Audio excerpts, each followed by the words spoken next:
I'm Sarah Hyland, and this is Lady Parts. Today we discuss relationships, dating, and sex because lady parts are better when shared.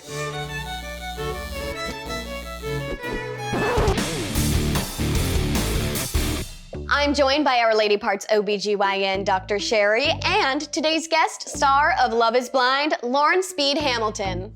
All right, ladies, let's talk about relationships and dating. We're having a ladies' night tonight. Woo! Lauren, when did you first start dating?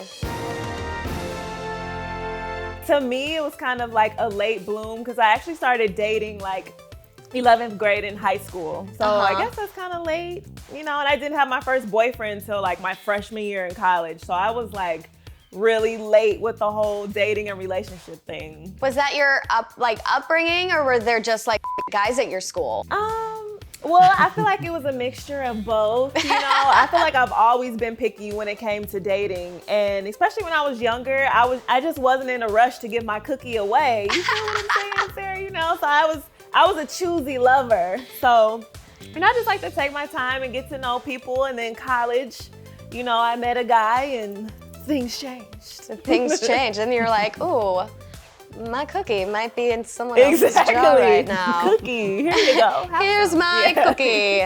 Dr. Sherry, I'm gonna turn the tables on you this episode and bring you into the conversation.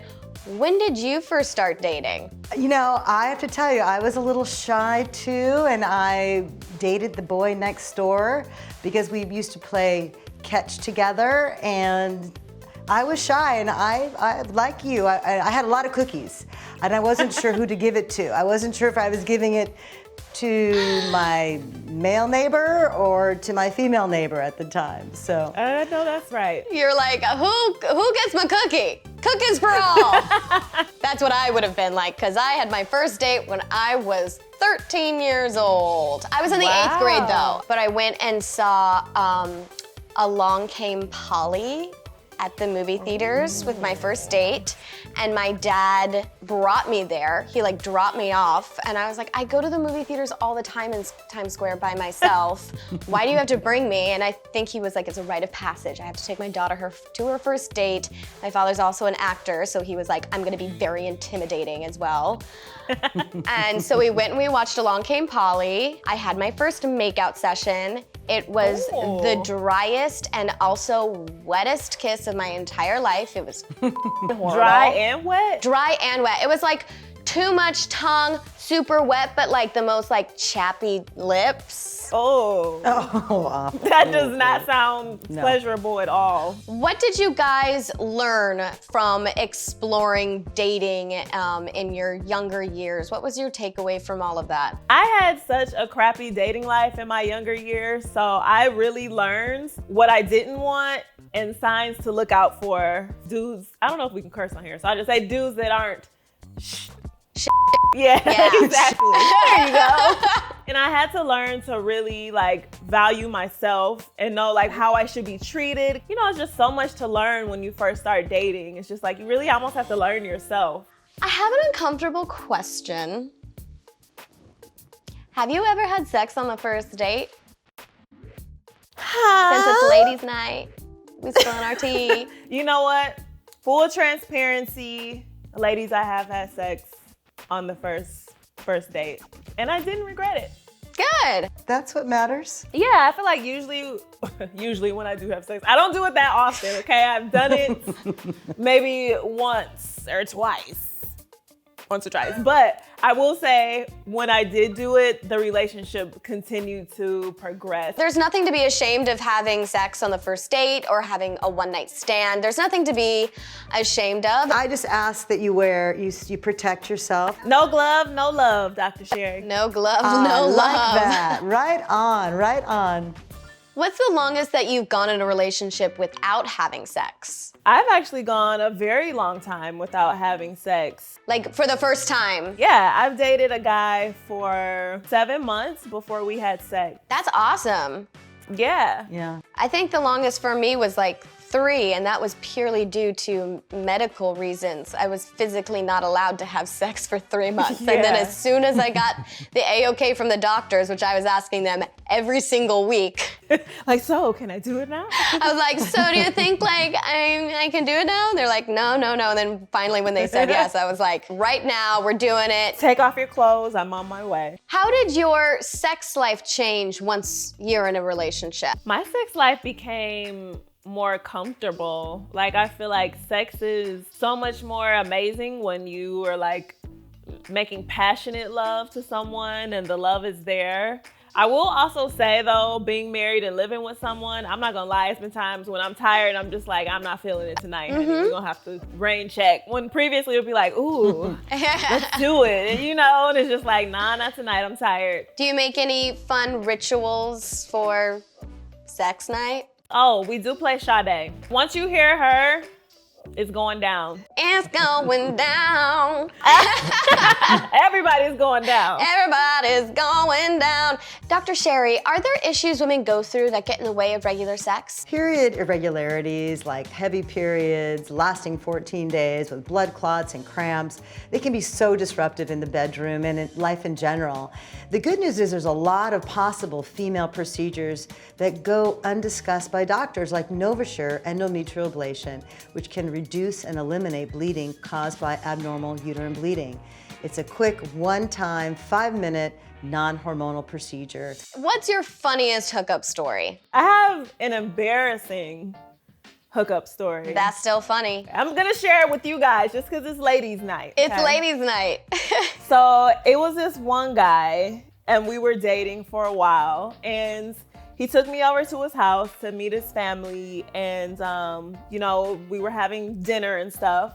And then so it's time for me to go. So I was exiting out through the garage, getting ready to go. We started kissing and some heavy petting and getting a little frisky as we were getting in the garage with his family in the house. We were taking chances. Yeah. So as we were doing that, his sister comes out into the garage while we're in the middle of the act. And she's like, oh, I'm sorry. I was like, oh my God, I'm never coming over here again. And that was so embarrassing. Like I just left. I don't even think I said bye. My brother lived with my fiance and I for a little bit, and he walked in on us one time. I thankfully was not facing towards the doorway, but my brother did not knock. Oh. My fiance was like, I made eye contact. No. And my brother, I think he was just frozen from shock and just stood there. It's not like he was like, oh my God, oh no. I think he was just like, hey, oh.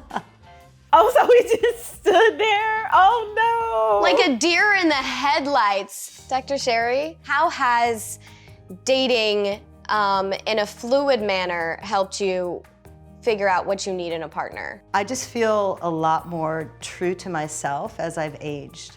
And I've had those honest, courageous conversations. And my life changed.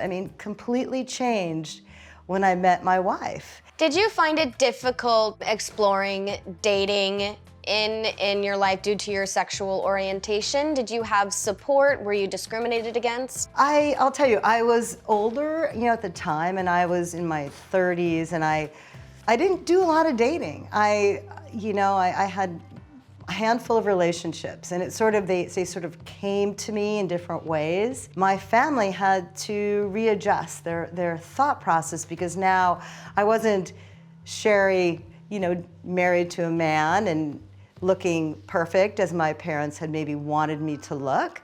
But now I was Sherry living my own life and really feeling free and honest. And it felt really good. I had 3 sons, so I feel very lucky. And I think when you live an honest life and are true to yourself, everyone around you feels it, and it's very empowering.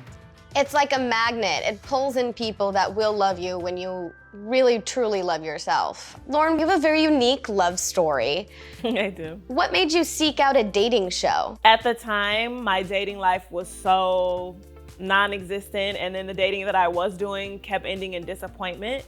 And I was really drawn to the fact that with the dating show that I went on, that it wasn't based on physical appearance. It wasn't based on, how good the sex was. It's like you're meeting someone, you're talking to them, and you're just kind of sharing the human experience. what gets you excited about life? What are your fears, your phobias? What makes you happy? What makes you sad? And really connecting with someone on that level and then trying to build a relationship off of that could possibly, last your lifetime and get married was such an extraordinary experience. And I just feel like so much of society right now is based so much on what you look like, what you have. Dating apps are all about the double tap and the swiping. And so I was just really drawn to the fact that I could really build with someone on something that was deep and not just because I'm cute or I have perky boobs or a nice ass or, so I was really intrigued by that. And I went on there, met Cameron, we connected so fast. Oh yes, I watched. Yeah. Super fast. We were literally saying I love you in like the first 5 days, which for me, wow. I had major trust issues, just from like past relationships, being disappointed and things like that. And so for me to really feel a connection so strong, something that I've never felt with anyone to the point where it's like, I feel love here and I can't help but share it. And then now 2 years later, we're still married and still, continuing to blend families, and our love is flourishing every day. It's beautiful. That's kind of how my fiance, obviously not on a dating reality show where I didn't know what he even looked like, but he lived in Nashville and I lived in LA. Wow. And since he slid into my DMs, we went from like DMs to texting to voice messages. We were talking all the time and sharing really intimate parts of ourselves with each other so that by the time that we actually met in person for our first date, it felt, I wanted to run up and hug and kiss him. And then I was like, no, that's weird, Sarah. You're seeing him for the first time in person. Do not do that. That's crazy.